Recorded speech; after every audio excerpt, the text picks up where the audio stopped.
여러분, 동물의 직감이 얼마나 놀라운지 아시나요? 오늘 들려드릴 이야기는 한 마리 골든 리트리버가 15년 동안 간직해온 비밀을 푸는 감동적인 실화입니다. 경기도 가평의 한적한 산자락에 위치한 푸른솔 요양원. 100여 명의 어르신들이 지내는 이곳의 원장 이정수는 올해 68살입니다. 키 175cm의 단정한 체격에 반백의 머리, 온화하지만 어딘가 슬픔이 서린 눈빛을 가진 분이었어요. 정수 원장의 곁에는 항상 보리라는 이름의 골든 리트리버가 있었습니다. 올해 16살인 보리는 이미 노견이지만 여전히 원장의 든든한 동반자였죠. 보리야, 오늘도 어르신들 안부 보러 갈까?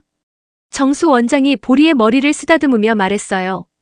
보리는 꼬리를 살짝 흔들며 원장을 따라 복도를 걸었습니다. 푸른솔 요양원은 정수 원장이 15년 전 직접 설립한 곳이었어요. 그에게는 특별한 이유가 있었거든요. 15년 전 정수 원장은 최고의 신경외과 의사였습니다. 서울 대형 병원에서 하루에도 몇 번씩 수술을 집도하는 바쁜 의사였죠.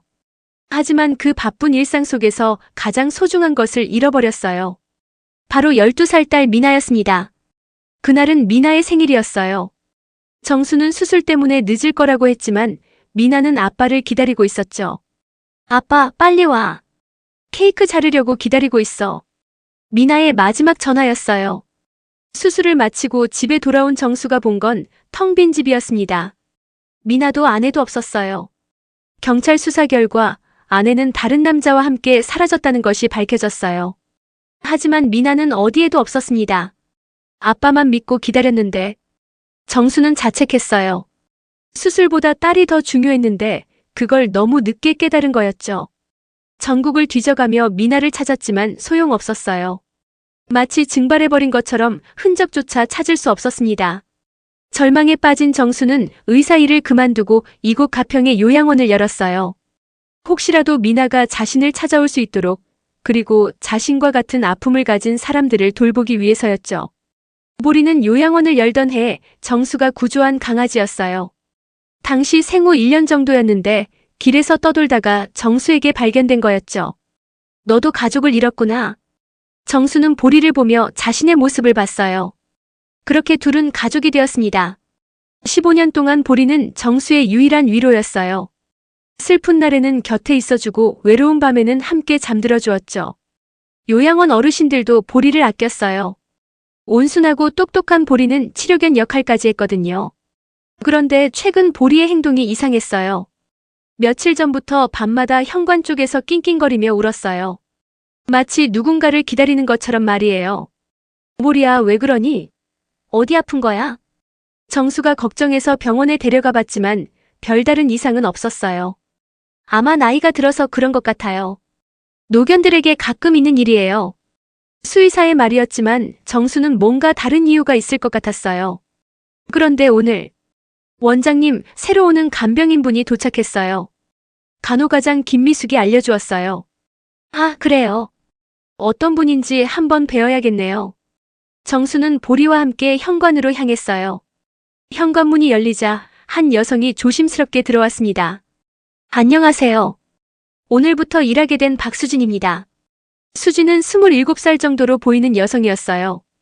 키 162cm의 날씬한 체격, 어깨까지 오는 검은 머리를 단정하게 묶었고 맑고 순수한 눈빛을 가지고 있었어요. 하지만 어딘가 슬픔이 서린 표정이었죠. 그 순간 낑낑 보리가 갑자기 눈물을 흘리며 울기 시작했어요. 정수는 깜짝 놀랐어요. 15년 동안 보리를 키웠지만 이런 반응은 처음 봤거든요. 보리는 수진을 향해 달려가더니 뒷다리로 서서 아빠를 수진의 다리에 올렸어요. 마치 왜 이제 왔어? 라고 하는 것 같았죠. 어머. 수진도 당황했어요. 하지만 이상하게 친근한 느낌이 들었어요. 보리야, 왜 그러니? 정수가 보리를 말리려 했지만 소용없었어요. 보리는 계속 수진 주위를 맴돌며 꼬리를 흔들었습니다. 죄송해요. 동물을 좋아해서. 수진이 자연스럽게 보리를 쓰다듬었어요. 그 순간 보리는 더욱 흥분했어요. 마치 오랫동안 기다렸던 누군가를 만난 것처럼 말이에요. 정말 신기하네요. 보리가 처음 보는 사람한테 이렇게 반응하는 건 처음인데. 정수는 보리의 행동이 이해되지 않았어요. 수진을 자세히 보니 어딘가 낯익은 느낌이 들었어요. 하지만 어디서 본 건지 기억이 나지 않았죠. 박수진 씨 혹시 이 근처 출신이신가요? 아니에요. 저는 부산에서 왔어요. 그렇군요. 가족은 어떻게 되시고? 수진의 표정이 잠시 어두워졌어요. 저는 어릴 때 기억이 없어요. 보육원에서 자랐거든요. 아, 정수는 미안한 마음이 들었어요. 15년 전부터 기억이 없어요. 그 전의 일은 전혀 기억나지 않아서. 수진의 말에 정수의 가슴이 철렁했어요. 15년 전이라니. 미나가 사라진 바로 그때였잖아요. 하지만 설마 그럴 리는 없겠죠. 수진은 27살 정도로 보이는데 미나라면 지금 27살이어야 하니까. 혹시 정확한 나이가? 27살이에요. 생일은 4월 15일이고. 정수의 손이 떨렸어요. 4월 15일. 미나의 생일과 똑같았어요. 하지만 우연의 일치일 거라고 생각했어요. 세상에 같은 생일인 사람이 얼마나 많겠어요. 그럼 업무 설명을 해드릴게요. 보리야, 이제 그만. 정수가 보리를 달래려 했지만 보리는 끝까지 수진 곁을 떠나지 않으려 했어요. 마치 다시는 놓치고 싶지 않다는 것처럼 말이에요. 의심과 호기심이 커지는 긴장감 있는 톤으로. 수진이 일을 시작한 첫날 밤 이상한 일이 벌어졌어요. 새벽 2시경 정수는 복도에서 나는 발소리에 잠이 깼어요. 누군가 맨발로 복도를 걷고 있는 소리였죠. 정수는 조용히 방문을 열고 복도를 확인했어요. 놀랍게도 수진이 잠옷 차림으로 복도를 걷고 있었어요. 하지만 눈을 감고 있었죠. 몽유병인가? 정수는 수진을 깨우지 않고 조심스럽게 따라갔어요. 수진은 정확히 원장실을 향해 걸어갔어요. 마치 길을 완벽하게 알고 있는 것처럼 말이에요. 원장실 문 앞에서 수진이 멈췄어요. 아빠 어디 있어? 수진이 잠꼬대를 했어요. 정수의 가슴이 두근거렸어요. 왜 수진이 몽유병으로 자신의 방을 찾아왔을까요? 아빠, 기다리고 있어. 수진이 다시 중얼거렸어요. 그때 보리가 나타났어요. 보리는 수진 곁에 가서 조용히 지키고 있었죠. 정수는 수진을 깨우지 않고 조심스럽게 자신의 방으로 데려갔어요. 다음 날 아침 수진은 밤에 있었던 일을 전혀 기억하지 못했어요. 어젯밤 잘 주무셨어요? 정수가 조심스럽게 물어봤어요. 네, 잘 잤어요. 왜요? 아니에요. 그냥. 정수는 수진의 몽유병에 대해 말하지 않기로 했어요. 괜히 부담을 줄 필요는 없으니까요. 하지만 마음 한편으로는 의심이 커져갔어요. 며칠이 지나면서 정수는 수진을 더 자세히 관찰하기 시작했어요. 수진에게는 특별한 습관들이 있었거든요. 첫째, 수진은 항상 오른쪽 새끼손가락에 실을 묶고 다녔어요. 왜 실을 묶고 다니세요? 잘 모르겠어요. 어릴 때부터 그랬는데 안 묶으면 불안해져서요. 둘째, 수진은 피아노 소리를 들으면 무의식적으로 손가락을 움직였어요. 마치 피아노를 치는 것처럼 말이에요. 피아노 칠 줄 아세요? 아니에요. 배운 적이 없는데. 이상하게 손가락이 움직여요. 셋째, 수진은 특정한 향수 냄새를 맡으면 눈물을 흘렸어요. 왜 우세요? 모르겠어요. 그냥 슬퍼져요. 이 모든 것들이 정수에게는 너무나 익숙했어요. 미나도 어릴 때 새끼손가락에 실을 묶고 다녔거든요. 아빠와 연결된 실이라고 하면서요. 미나는 피아노를 배우고 있었고 정수가 아내에게 선물한 향수를 좋아했어요. 하지만 이런 것들은 모두 우연의 일치일 수도 있었죠. 그런데 결정적인 순간이 왔어요. 어느 날 오후 수진이 요양원 2층 창문을 청소하고 있었어요. 갑자기 비둘기 한 마리가 창문에 부딪혔어요. 아! 수진이 깜짝 놀라며 뒤로 물러서다가 발을 헛디뎠어요. 2층에서 떨어질 뻔한 순간이었죠. 그때 수진이 무의식적으로 외쳤어요. 아빠! 그 목소리가 정수가 15년 동안 그리워했던 바로 그 목소리였어요. 미나가 위험할 때마다 아빠를 부르던 바로 그 목소리. 정수는 온몸이 떨렸어요. 다행히 수진은 다른 직원의 도움으로 무사했지만 정수의 마음은 평정을 찾을 수 없었어요. 그날 밤 정수는 15년 전 미나의 물건들을 보관해둔 상자를 꺼냈어요. 미나의 사진들, 일기장, 그리고 미나가 끼고 있던 반지. 미나는 생일 선물로 받은 작은 반지를 무척 아꼈어요. 오른손 새끼손가락에 끼고 다녔죠. 하지만 미나가 사라진 날 그 반지도 함께 사라졌어요. 혹시 정수는 수진의 손을 확인해보고 싶었지만 쉽지 않았어요. 며칠 후 기회가 왔어요. 수진이 설거지를 하다가 손에 상처를 냈거든요. 아, 괜찮아요. 아니에요. 상처를 봐야겠어요. 정수가 수진의 손을 잡고 상처를 확인했어요. 그때 정수는 수진의 오른손 새끼손가락에 작은 흉터를 발견했어요. 바로 반지를 끼는 자리에. 미나도 어릴 때 그 자리에 똑같은 흉터가 있었어요. 반지를 빼다가 다친 흉터였죠. 정수의 심장이 쿵쾅거렸어요. 하지만 아직 확신할 수는 없었어요. 더 확실한 증거가 필요했죠. 그날 저녁 정수는 조심스럽게 수진에게 물어봤어요. 수진 씨, 혹시 기억하는 것 중에 반지 같은 건 없나요? 반지요? 수진이 고개를 갸웃했어요. 네. 어릴 때 끼고 다녔던 반지 같은. 아, 수진의 표정이 변했어요. 사실, 가끔 꿈에서 작은 반지가 나와요. 예쁜 반지인데, 누가 선물해준 것 같은. 정수의 손이 떨렸어요. 어떤 반지인가요? 작은 다이아몬드가 박힌 은반지요. 안쪽에 뭔가 글씨가 새겨져 있는 것 같은데. 정수는 더 이상 참을 수 없었어요. 수진 씨. 네. 혹시, 정말 혹시. 정수가 말을 하려는 순간 갑자기 요양원 현관 쪽에서 큰 소리가 났어요. 누구야? 거기 누구 없어? 야간 경비원의 목소리였어요. 정수와 수진이 급히 현관으로 나가보니 한 남자가 요양원 정원을 살피고 있었어요. 여기 뭐 하시는 거예요? 정수가 물었어요. 아, 죄송합니다. 길을 잃어서. 그 남자는 30대 중반으로 보였어요. 키가 크고 잘생겼지만 어딘가 음험한 느낌이 있었죠. 저는 이 근처를 지나가다가 요양원이 있길래 혹시 일자리가 있나 해서요. 지금은 충원 계획이 없어서. 그렇군요. 그럼 실례했습니다. 그 남자가 돌아서서 가려는데 보리가 갑자기 으르렁거리며 경계했어요. 보리는 평소에 온순한 성격인데 이상했어요. 보리야, 왜 그러니? 정수가 보리를 달랬지만 보리는 계속 그 남자를 노려봤어요. 그럼 실례하겠습니다. 남자는 어색하게 웃으며 사라졌어요. 이상한 사람이네요. 수진이 중얼거렸어요. 하지만 정수는 다른 생각에 빠져 있었어요. 그 남자가 왜 하필 오늘 밤에 나타났을까?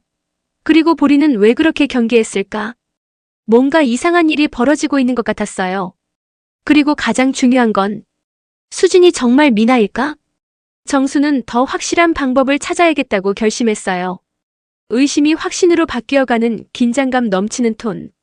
다음 날 아침 정수는 중요한 결심을 내렸어요. 15년 전 미나가 사라진 사건을 담당했던 형사 박종철에게 연락을 취한 거였어요. 박 형사님, 저 이정수입니다. 아, 이 원장님. 오랜만이에요. 무슨 일이세요? 혹시 미나 사건 관련해서 새로운 단서가 있을 것 같아서요. 박종철 형사는 15년 전부터 미나 실종 사건을 담당했던 베테랑 형사였어요. 미제 사건이 되어버린 이 사건을 늘 안타까워했죠. 정말인가요? 무슨 단서 말씀이세요? 정수는 수진에 대한 모든 것을 설명했어요. 몽유병 특별한 습관들, 그리고 보리의 반응까지. 흥미롭네요. 한번 만나봐야겠어요. 그날 오후 박 형사가 요양원을 찾아왔어요. 하지만 놀라운 일이 벌어졌어요. 이상하네요. 박 형사가 수진을 보자마자 고개를 갸웃했어요. 왜요? 15년 전 수사 당시 목격자 진술에 따르면 미나와 함께 있던 여성이 있었거든요. 그런데 그 여성의 몽타주와 이분이 비슷해요. 정수는 깜짝 놀랐어요. 무슨 말씀이세요? 당시 목격자는 미나가 어떤 여성과 함께 차에 타는 걸 봤다고 했어요. 하지만 그 여성의 정체를 밝혀내지 못했죠. 박 형사가 자료를 꺼내 보여줬어요. 몽타주 속 여성은 젊은 수진과 놀랍도록 닮아 있었어요. 그럼 이분이 피해자가 아니라 공범일 가능성도 있다는 겁니다. 정수는 충격을 받았어요. 수진이 미나가 아니라 미나를 납치한 범인이라고. 하지만 뭔가 이상했어요. 수진의 나이를 계산해보면 15년 전에는 12살이었어요. 12살 아이가 다른 아이를 납치할 수는 없잖아요. 형사님, 수진 씨의 나이를 확인해 보세요. 박 형사가 수진의 신분증을 확인했어요. 이상하네요. 생년월일이. 박 형사의 표정이 굳어졌어요. 뭔가 조작된 것 같습니다. 조작이요? 네. 이 신분증에 나와 있는 생년월일과 실제 나이가 맞지 않아요. 정수는 더욱 혼란스러워졌어요. 그때 또 다른 단서가 나타났어요. 수진이 청소를 하다가 옛날 신문을 발견한 거였어요. 원장님, 이거 무슨 신문이에요? 수진이 들고 온 건 15년 전 미나 실종 사건을 다룬 신문이었어요. 수진이 신문의 미나 사진을 보자 갑자기 얼굴이 하얘졌어요. 이 아이는 누구예요? 미나라는 아이예요. 15년 전에 실종됐죠. 미나. 수진이 사진을 바라보며 중얼거렸어요. 왜 이렇게 나찍지? 마치 거울을 보는 것 같아. 그 순간 수진이 갑자기 쓰러졌어요. 수진 씨. 정수가 급히 수진을 부축했어요. 얼마 후 수진이 깨어났을 때 이상한 말을 했어요. 아빠. 왜 나를 버렸어? 뭐라고요? 생일인데. 왜 안아주셨어? 케이크. 기다렸는데. 수진이 혼잣말로 중얼거렸어요. 정수는 온몸이 떨렸어요. 그 말들은 15년 전 미나가 마지막으로 한 말과 똑같았거든요. 수진 씨, 지금 무슨 말을 하고 있는 거예요? 저도 모르겠어요. 갑자기 머릿속에 떠올랐어요. 그때 요양원 밖에서 또 이상한 일이 벌어졌어요. 어젯밤에 왔던 그 남자가 다시 나타난 거였어요. 하지만 이번에는 혼자가 아니었어요. 중년 여성 한 명과 함께 있었죠. 여기 뭐 하시는 거예요? 정수가 나가서 물어봤어요. 어제 일자리 문의드렸던 사람입니다. 오늘은 저희 어머니가 요양원을 보고 싶다고 하셔서. 그 중년 여성은 50대로 보였어요. 어딘가 날카로운 인상이었죠. 어머니가 치매가 있으셔서 이런 곳에 모셔야 할 것 같아서요. 그렇다면 상담 예약을 하시고. 잠깐만요. 그 여성이 갑자기 수진을 보고는 깜짝 놀란 표정을 지었어요. 혹시 저분은 저희 간병인입니다. 그렇군요. 그 여성의 표정이 이상했어요. 마치 수진을 아는 것 같았거든요. 그럼 다음에 다시 오겠습니다. 두 사람이 급히 돌아갔어요. 보리는 이번에도 그들을 향해 으르렁거렸어요. 정수는 뭔가 이상한 느낌이 들었어요. 그날 밤 정수는 박 형사에게 다시 연락했어요. 형사님, 이상한 사람들이 계속 나타나요. 어떤 사람들이요? 정수는 오늘 있었던 일을 설명했어요. 뭔가 연관이 있을 것 같네요. 내일 다시 가겠습니다. 하지만 다음 날 충격적인 소식이 들려왔어요. 박 형사가 교통사고를 당한 거였어요. 심각한 부상은 아니지만 입원해야 할 것 같아요. 박 형사의 후배가 연락해왔어요. 정수는 이 모든 것이 우연이 아닐 거라는 생각이 들었어요. 누군가 진실을 숨기려고 하는 것 같았거든요. 그리고 그날 밤 또다시 수진의 몽유병이 시작됐어요. 하지만 이번에는 달랐어요. 아빠, 숨어야 해. 나쁜 사람들이 와. 수진이 잠꼬대로 말했어요. 도망가야 해. 아빠. 정수는 수진의 잠꼬대를 녹음하기로 했어요. 중요한 단서가 될 것 같았거든요. 엄마. 왜 나를? 왜? 수진이 울면서 중얼거렸어요. 그 순간 정수는 확신했어요. 수진이 바로 미나라는 것을. 하지만 15년 동안 무슨 일이 있었던 걸까요? 그리고 왜 아직도 누군가 수진을 노리고 있는 걸까요? 과거의 진실이 드러나며 절망에 빠지는 암울한 톤. 며칠 후 정수는 결정적인 증거를 찾았어요. 수진이 사용하던 컵에서 DNA를 채취해 검사소에 보낸 거였어요. 결과는 99.9% 일치였습니다.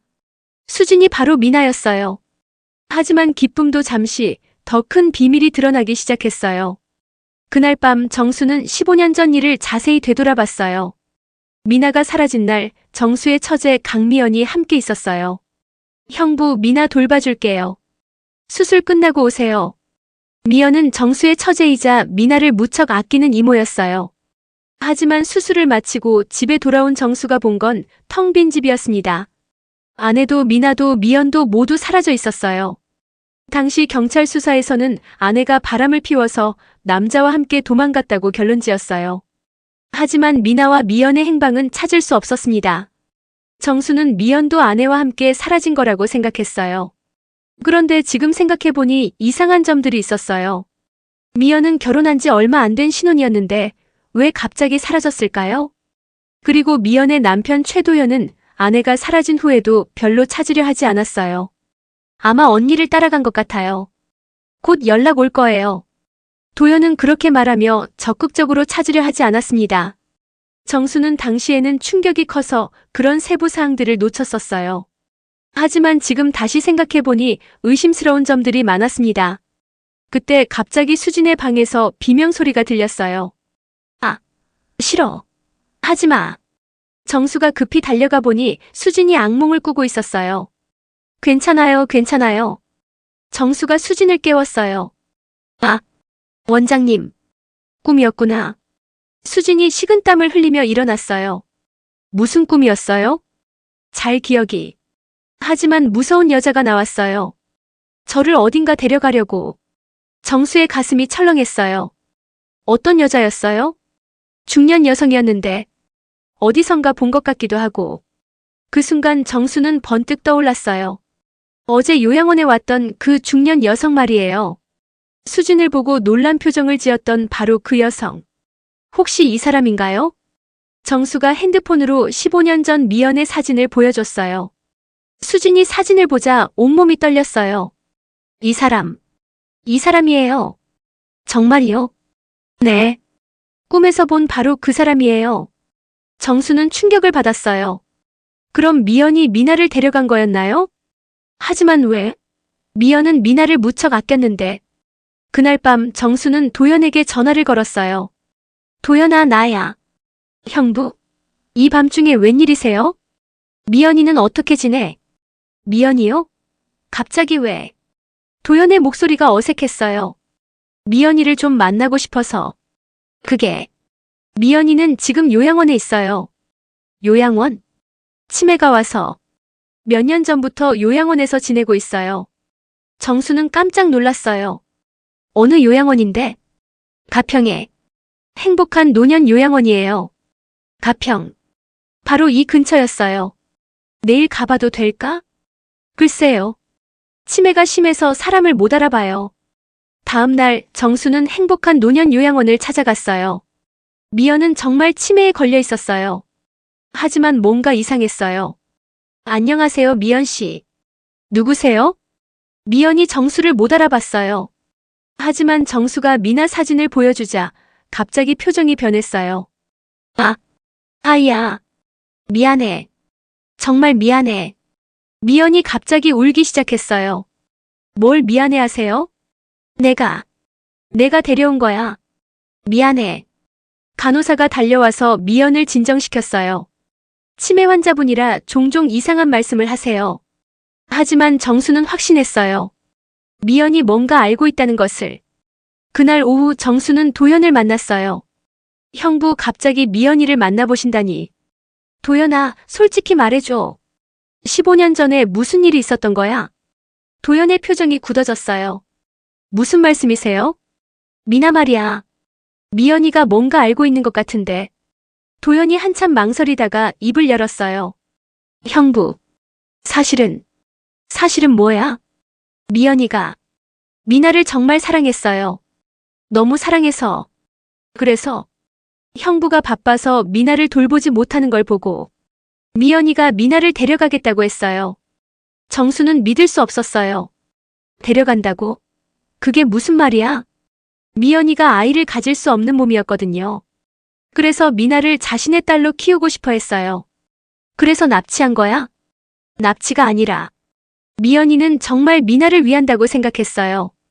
정수는 분노가 치밀어 올랐어요. 그럼 15년 동안 미나는 어디 있었던 거야? 미연이가 키웠어요. 하지만 뭐? 미나의 기억을 지우기 위해 약을 먹였어요. 정수는 충격을 받았어요. 약을? 기억을 잃게 하는 약. 그래서 미나가 과거를 기억하지 못하는 거예요. 미친 짓이야. 어떻게 그럴 수가 있어? 미연이는 정말 미나를 사랑했어요.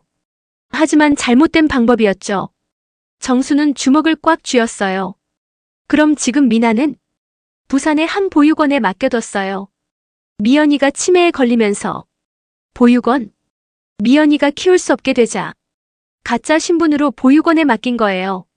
정수는 모든 퍼즐이 맞춰지는 것을 느꼈어요. 그래서 수진이 기억을 잃었고 가짜 신분으로 살았던 거였어요. 도연아, 왜 진작 말하지 않았어? 미연이가 감옥에 가게 될까봐. 너도 공범이야. 형부, 정말 죄송해요. 하지만 이제 와서 정수는 더 이상 참을 수 없었어요. 15년 동안 자신이 얼마나 고통받았는지, 미나가 얼마나 힘들었을지. 당장 경찰에 신고하겠어. 형부, 제발. 하지만 정수의 마음은 이미 정해져 있었어요. 그런데 그때 갑자기 정수의 핸드폰이 울렸어요. 요양원에서 온 전화였어요. 원장님, 큰일 났어요. 뭔 일이에요? 수진 씨가 사라졌어요. 정수는 핸드폰을 떨어뜨릴 뻔했어요. 뭐라고요? 아까 전까지 있었는데 갑자기 없어졌어요. 보리도 계속 짖고 있어요. 정수는 급히 요양원으로 향했어요. 도연도 함께 따라왔어요. 요양원에 도착해보니 보리가 미친 듯이 짖고 있었어요. 언제부터 없어졌어요? 30분 전쯤. CCTV를 확인해봤는데 누군가 수진 씨를 데려간 것 같아요. 정수는 CCTV를 확인했어요. 화면에는 어제 왔던 그 남자가 수진을 강제로 끌고 가는 모습이 찍혀 있었어요. 이 남자가 누구야?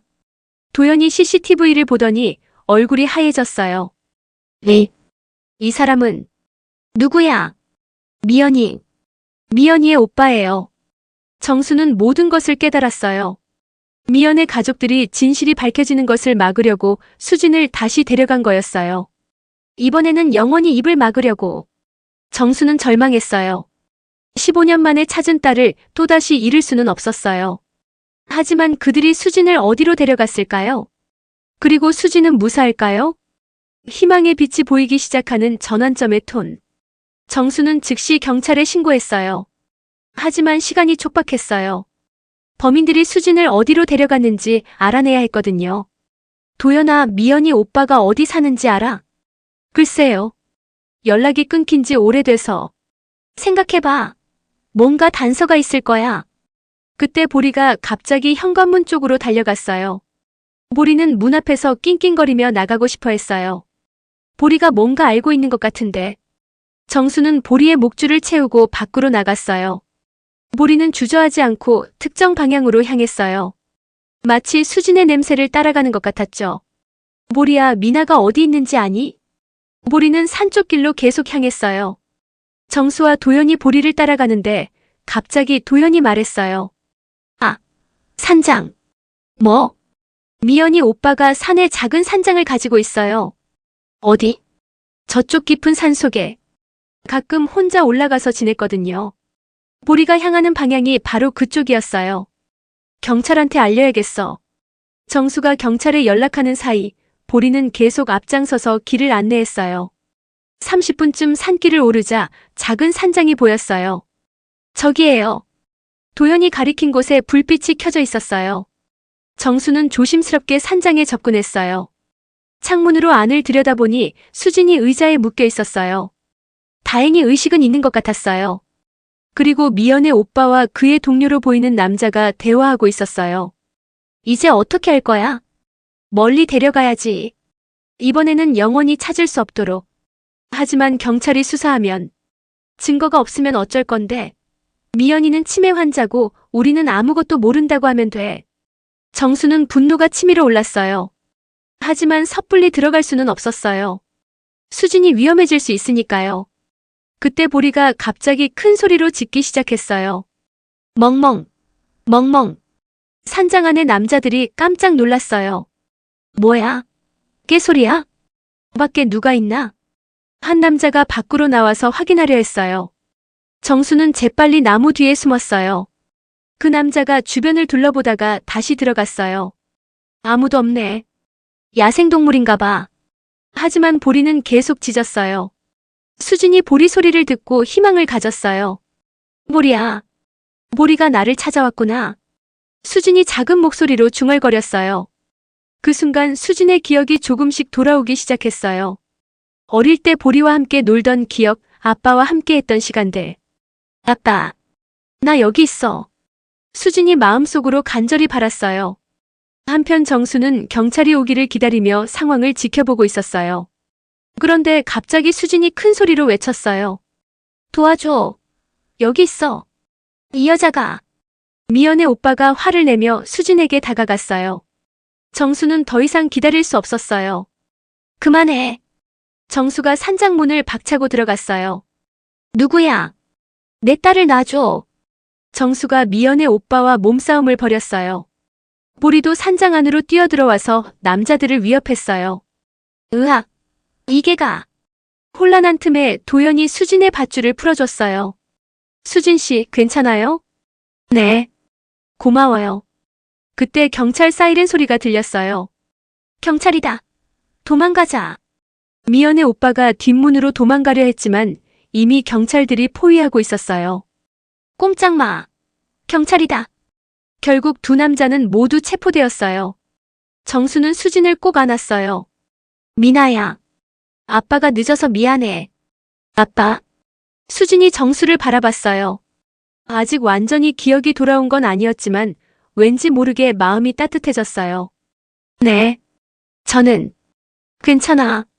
천천히 기억해도 돼. 보리가 수진 곁으로 와서 꼬리를 흔들었어요. 보리야. 고마워. 수진이 보리를 쓰다듬으며 눈물을 흘렸어요. 15년 동안 기다린 보리의 마음이 드디어 전해진 거였어요. 며칠 후 수진은 정식으로 미나라는 이름을 되찾았어요.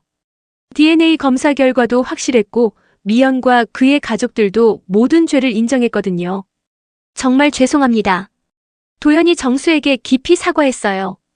15년 동안 말하지 못해서 정말 죄송합니다.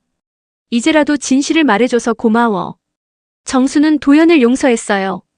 그도 나름대로 고민이 많았을 테니까요. 미연은 정신적 치료를 받기로 했어요. 치매와 함께 오랫동안 간직했던 죄책감도 치료해야 했거든요. 가장 중요한 건 미나의 회복이었어요. 아직 모든 기억이 돌아온 건 아니에요. 의사가 설명했어요. 하지만 시간이 지나면서 조금씩 돌아올 거예요. 무엇보다 가족의 사랑이 중요합니다. 정수는 미나를 천천히 돌보기로 했어요. 억지로 기억을 되찾으려 하지 않고 새로운 추억을 만들어가기로 한 거였어요. 진실이 완전히 밝혀지고 갈등이 해결되는 클라이맥스. 재판이 시작되었어요. 미연의 오빠 강태식과 그의 공범 이상호는 아동유괴, 감금, 폭행 등의 혐의로 기소되었습니다.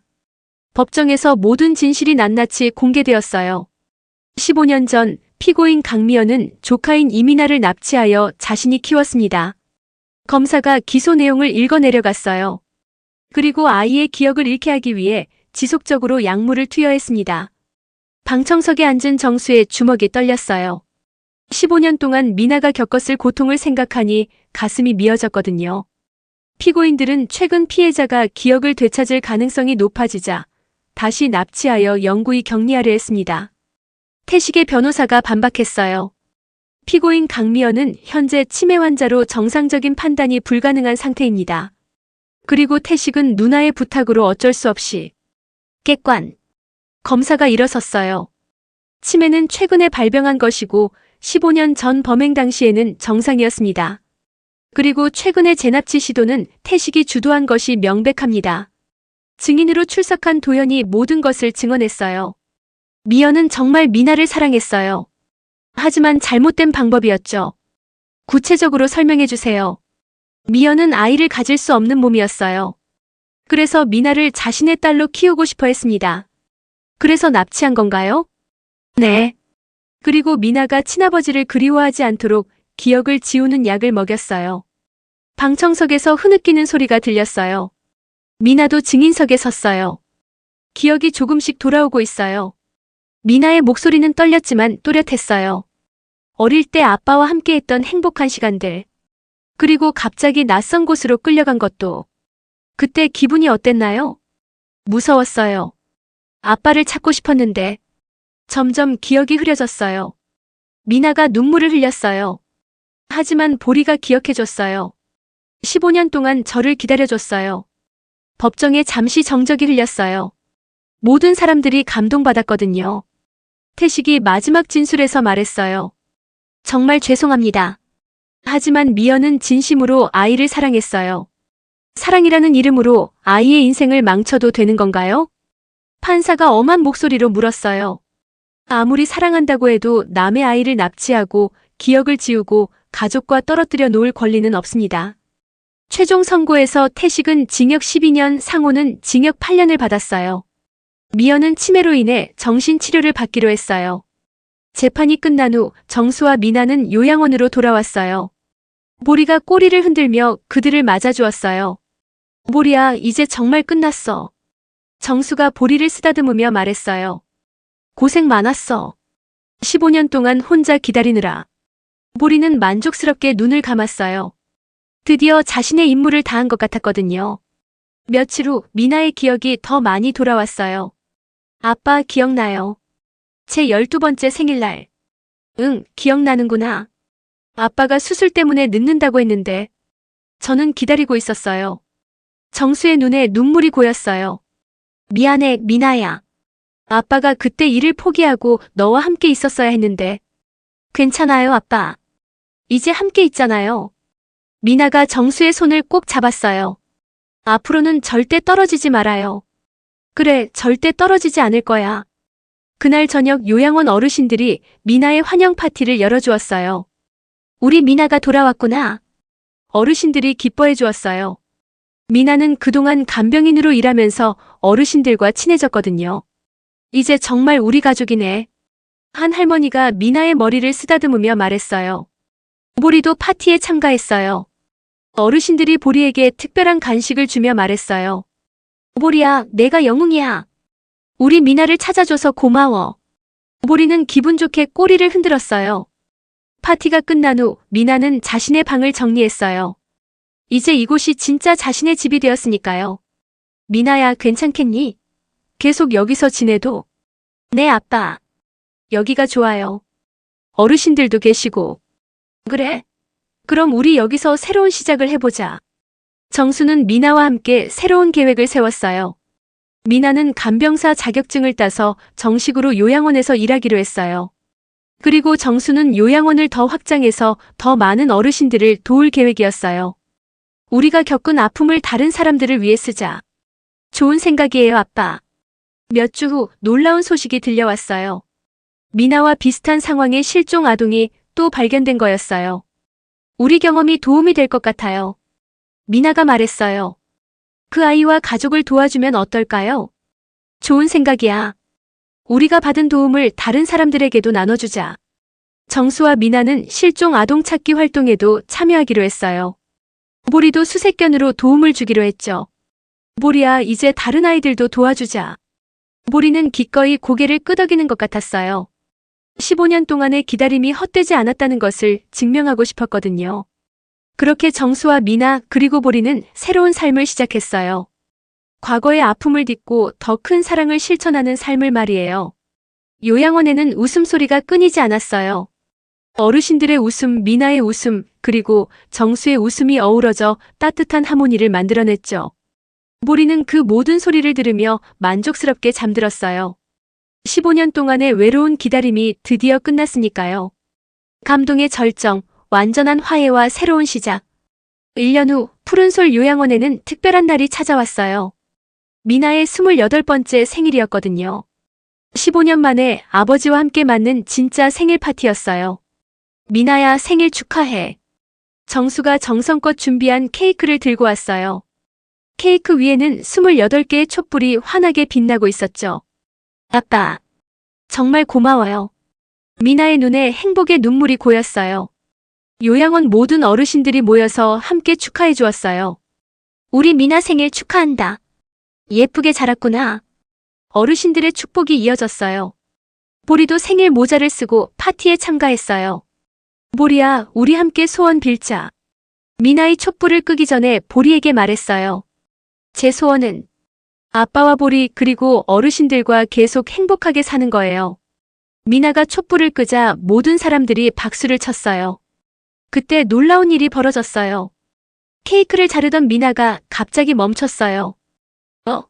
이 맛. 왜 그래, 미나야? 이 케이크. 어릴 때 먹었던 맛과 똑같아요. 정수가 깜짝 놀랐어요. 정말? 네. 12살 생일 때 아빠가 사주신 케이크와 똑같은 맛이에요. 사실 정수는 일부러 15년 전과 똑같은 케이크를 주문했었어요. 혹시 미나가 기억할까 해서요. 아빠. 이제 정말 모든 게 기억나요. 미나가 정수를 꼭 안았어요. 12살 생일날 아빠를 기다리던 것도, 아빠와 함께 보리를 처음 만났던 것도. 그래, 다 기억나는구나. 네. 그리고 아빠가 얼마나 저를 사랑했는지도 기억나요. 15년 만에 미나의 기억이 완전히 돌아온 거였어요. 그날부터 미나는 정말 달라졌어요. 어릴 때의 밝고 활발한 성격이 돌아왔거든요. 아빠, 제가 피아노 다시 배워도 될까요? 물론이지. 정수는 바로 요양원에 피아노를 들여놓았어요. 미나가 피아노를 치자 어르신들이 무척 좋아했어요. 우리 미나가 피아노도 잘 치는구나. 음악이 있으니까 요양원이 더 밝아졌네. 보리도 미나의 피아노 연주를 들으며 편안하게 잠들곤 했어요. 어느 날 정수에게 특별한 제안이 들어왔어요. 원장님, 저희가 다큐멘터리를 만들고 싶은데요. KBS 제작진이 찾아온 거였어요. 미나 씨와 보리의 이야기를 많은 사람들에게 알리고 싶어서요. 정수와 미나는 고민했어요. 우리 이야기가 다른 실종 가족들에게 희망을 줄 수 있을까요? 그럼요. 절대 포기하지 말라는 메시지를 전할 수 있을 거예요. 결국 다큐멘터리 촬영에 참여하기로 했어요. 촬영 과정에서 정수와 미나는 더 많은 실종 가족들을 만났어요. 15년 동안 어떻게 희망을 잃지 않으셨어요? 한 어머니가 물었어요. 보리가 있었어요. 정수가 대답했어요. 보리가 포기하지 않았으니까 저도 포기할 수 없었어요. 동물의 직감을 믿어야 해요. 미나도 덧붙였어요. 보리는 15년 동안 저를 기억하고 기다렸어요. 그 마음이 기적을 만든 거예요. 다큐멘터리가 방송되자 전국적인 화제가 되었어요. 시청률도 높았지만 더 중요한 건 사회적 반향이었어요. 실종 아동 신고가 늘어났고 포기했던 가족들이 다시 찾기 시작했어요. 우리도 희망을 가져봅시다. 동물들의 반응을 주의 깊게 봐야겠어요. 많은 사람들이 보리와 미나의 이야기에서 희망을 얻었어요. 몇 달 후 놀라운 소식들이 들려왔어요. 보리의 이야기에 감동받은 한 가족이 15년 만에 실종된 아들을 찾은 거였어요. 그들도 키우던 개의 이상한 행동을 단서로 아들을 찾았다고 했어요. 정말 우리 이야기가 도움이 됐구나. 미나가 기뻐했어요. 보리야, 너 덕분에 다른 가족들도 다시 만날 수 있게 됐어. 보리는 자랑스러운 듯 꼬리를 흔들었어요. 그의 말 정수와 미나는 실종 아동 찾기 재단을 설립했어요. 우리가 받은 기적을 다른 사람들에게도 나눠주자. 재단에서는 실종 아동 가족들을 상담하고 수색견 훈련도 시켰어요. 보리는 수색견들의 선배 역할을 했죠. 보리야, 너도 선생님이 됐구나. 미나가 웃으며 말했어요. 새해가 되자 요양원에도 변화가 있었어요.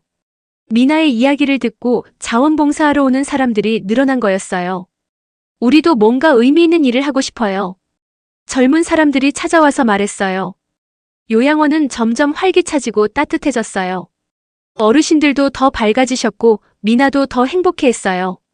아빠, 정말 행복해요. 나도 미나야. 이보다 더 행복할 순 없을 것 같아. 어느 봄날 보리에게 특별한 상이 주어졌어요. 올해의 영웅견 상이었죠. 보리야, 축하해. 시상식에서 보리는 당당하게 무대에 올랐어요. 15년 동안의 기다림이 마침내 인정받는 순간이었어요. 보리는 15년 동안 한 번도 포기하지 않았습니다. 시상자가 말했어요. 진정한 충성과 사랑의 표본입니다. 그날 밤 요양원에서는 보리를 위한 축하 파티가 열렸어요. 모든 어르신들과 직원들, 그리고 자원봉사자들이 참석했어요. 보리야, 정말 고마워. 정수가 보리를 쓰다듬으며 말했어요. 너 덕분에 우리 가족이 다시 만날 수 있었어. 보리는 만족스럽게 눈을 감았어요. 이제 정말 모든 걸 이뤄낸 것 같았거든요. 가족의 재회, 사회의 관심, 그리고 다른 가족들의 희망까지. 15년 동안의 기다림이 이 모든 기적을 만들어낸 거였어요. 5년이 더 흘렀어요. 이제 보리는 21살이 되었어요. 사람 나이로 치면 100살이 넘는 고령이었죠. 몸은 많이 약해졌지만 여전히 미나 곁을 지키고 있었어요. 보리야, 오늘도 산책 갈까? 미나가 보리에게 물어봤어요. 보리는 예전처럼 활발하지는 못했지만 꼬리를 살짝 흔들며 일어났어요. 정수와 미나, 그리고 보리는 천천히 요양원 정원을 걸었어요. 아빠, 보리가 많이 늙었네요. 그래도 우리와 함께 있어서 행복해 보여. 정원에는 보리 기념관이 세워져 있었어요. 보리의 이야기와 사진들이 전시되어 있었죠. 보리야, 내 이야기를 보러 온 사람들이 정말 많구나. 실제로 전국에서 많은 사람들이 보리를 보러 왔어요. 실종 가족들, 반려동물을 키우는 사람들, 그리고 보리의 이야기에 감동받은 사람들까지. 보리 덕분에 우리도 희망을 가지게 됐어요. 한 아버지가 말했어요. 3년 전에 실종된 아들이 있는데 포기하지 않고 계속 찾고 있어요. 꼭 찾으실 거예요. 미나가 격려했어요. 보리가 증명했잖아요. 진정한 사랑은 시간과 거리를 뛰어넘는다는 걸. 그해 겨울 보리에게 건강상 문제가 생겼어요. 많이 약해지셨네요. 수의사가 말했어요. 나이를 생각하면 준비를 하셔야 할 것 같아요. 정수와 미나는 마음이 아팠어요. 하지만 보리가 고통받지 않기를 바랐죠. 보리야, 아프면 말해. 미나가 보리를 쓰다듬으며 말했어요. 우리가 항상 곁에 있을게. 보리는 미나의 손을 살짝 핥으며 고마움을 표현했어요. 그 겨울 보리는 대부분의 시간을 미나 곁에서 보냈어요. 마치 마지막 시간을 소중히 여기는 것 같았죠. 어느 날 밤 보리가 이상한 행동을 했어요. 침대에서 일어나 요양원 곳곳을 천천히 돌아다닌 거였어요. 보리야, 뭐 하는 거야? 미나가 따라갔어요. 보리는 어르신들 방을 하나씩 둘러보고 있었어요. 마치 작별 인사를 하는 것 같았죠. 마지막으로 보리는 정수의 방에 들어갔어요. 정수의 침대 옆에 누워서 조용히 잠들었어요. 다음 날 아침 보리는 평화롭게 숨을 거뒀어요. 고통스러워하지 않고 편안하게 잠든 채로요. 보리야. 미나가 울음을 터뜨렸어요. 고마웠어. 정말 고마웠어. 정수도 눈물을 흘렸어요. 20년 동안 함께한 가족이 떠나는 건 너무 슬픈 일이었거든요. 보리의 장례식에는 정말 많은 사람들이 참석했어요. 전국에서 보리를 사랑했던 사람들이 모여들었거든요. 보리는 진정한 영웅이었어요. 사랑과 충성의 상징이었죠. 많은 가족들에게 희망을 줬어요. 사람들의 추도사가 이어졌어요. 보리는 요양원 정원의 가장 좋은 자리에 묻혔어요. 큰 나무 아래 햇살이 잘 드는 곳이었죠. 묘비에는 이렇게 적혀 있었어요. 보리 2003-2024. 20년간 변하지 않는 사랑으로 기적을 만든 영웅견. 영원히 우리 가족. 장례식이 끝난 후에도 사람들은 계속 보리를 찾아왔어요. 보리의 묘 앞에 꽃을 놓고 소원을 빌었죠. 보리야, 우리 아이도 찾을 수 있게 도와줘. 우리 가족도 다시 만날 수 있게 해줘. 놀랍게도 보리가 떠난 후에도 기적들이 계속 일어났어요. 보리의 이야기에 감동받은 사람들이 실종 아동 찾기에 더 적극적으로 참여했거든요. 그 해에만 10명의 실종 아동이 가족의 품에 돌아왔어요. 보리가 하늘에서도 도와주고 있는 것 같아요. 미나가 말했어요. 1년 후 요양원에 새로운 식구가 왔어요. 골든 리트리버 강아지였어요. 이름이 뭐야? 희망이에요. 미나가 강아지를 안으며 말했어요. 보리가 남겨준 희망이죠. 희망이는 보리처럼 어르신들을 위로하고 돌보는 일을 시작했어요. 비록 보리만큼은 아니었지만 나름대로 최선을 다했죠. 보리야, 잘 보고 있지? 미나가 보리의 묘 앞에서 말했어요. 희망이가 열심히 하고 있어. 내가 가르쳐준 대로. 바람이 살랑 불어와 나뭇잎을 흔들었어요. 마치 보리가 대답하는 것 같았죠. 지금 미나는 33살이 되었어요. 요양원 부원장이 되어 아버지와 함께 일하고 있죠. 그리고 얼마 전 좋은 사람을 만나 결혼 준비를 하고 있어요. 보리야, 나 결혼해. 미나가 보리의 묘 앞에서 말했어요. 내가 좋아할 만한 사람이야. 동물을 정말 사랑하거든. 미나의 약혼자는 수의사였어요. 보리의 마지막을 함께했던 바로 그 수의사였죠. 인연이란 게 정말 신기해. 정수가 말했어요. 보리가 연결해준 인연인 것 같아. 결혼식 날 미나는 보리의 사진을 들고 버질로드를 걸었어요. 보리야, 함께 걸어줘. 하객들도 모두 보리의 이야기를 알고 있었기에 눈물을 흘렸어요. 신혼여행에서 돌아온 미나 부부는 요양원 근처에 집을 마련했어요. 그리고 보리의 뜻을 이어받아 유기견 보호소도 운영하기 시작했어요. 보리처럼 가족을 기다리는 아이들이 많아요. 미나가 말했어요. 우리가 그 아이들의 희망이 되어주자. 보호소에는 보리의 집이라는 이름이 붙여졌어요. 지금도 전국에서 많은 사람들이 보리를 기억하고 있어요. 실종 아동 가족들의 수호천사로, 반려동물 사랑의 상징으로, 그리고 무엇보다 절대 포기하지 않는 사랑의 전설로 말이에요. 아빠, 보리가 우리에게 준 가장 큰 선물이 뭔지 알아요? 뭐니? 포기하지 않는 법을 가르쳐 준 거예요. 그래, 맞아. 정수가 고개를 끄덕였어요. 사랑은 절대 포기하면 안 된다는 걸 보리가 증명해줬지. 오늘도 보리의 묘에는 꽃이 끊이지 않아요. 보리를 기억하는 사람들, 보리에게 고마움을 느끼는 사람들, 그리고 보리처럼 살고 싶어하는 사람들의 마음이 담긴 꽃들이죠. 보리야, 고마워. 내 덕분에 우리가 이렇게 행복해. 영원히 잊지 않을게. 바람이 불 때마다 사람들은 보리가 함께 있다고 느껴요. 보이지 않지만 여전히 우리 곁에서 지켜보고 있다고. 그리고 어디선가 가족을 잃고 슬퍼하는 사람들에게 희망의 메시지를 전하고 있다고 믿어요. 절대 포기하지 마세요. 진정한 사랑은 반드시 기적을 만들어낸답니다. 보리의 이야기는 오늘도 계속되고 있어요. 사랑하는 사람들의 마음속에서, 그리고 희망을 잃지 않는 모든 사람들의 이야기 속에서 말이에요. 감사합니다. 들어주셔서 감사합니다.